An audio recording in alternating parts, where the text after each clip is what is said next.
কবি আনোয়ারুল হকের একটি কবিতা নির্লিপ্ত চাঁদ।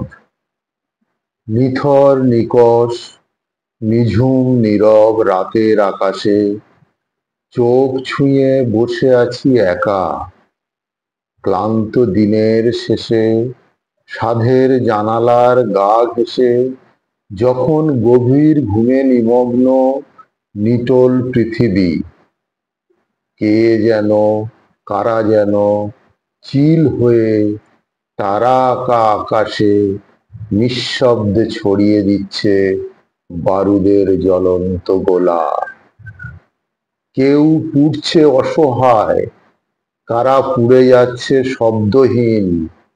রাস্তার ওধারে একা দ্বিধাহীন পুড়ে যাচ্ছে ইসলাম কাকার বৃদ্ধ উট। মাঝের আকাশে নির্লিপ্ত চাঁদ ধীরে ধীরে ক্ষয়ে শেষ হয়ে যাচ্ছে আঙুলের মাঝে ধরে থাকা সিগারেটের মতো। একা আমি জেগে দগ্ধ মনে পুড়ে পুড়ে ছাই হয়ে বসে আছি, শুধু শুধু একটা কবিতা লিখব বলে। এই নির্ঘুম রাতে শুধু একটু ঘুমাবো বলে।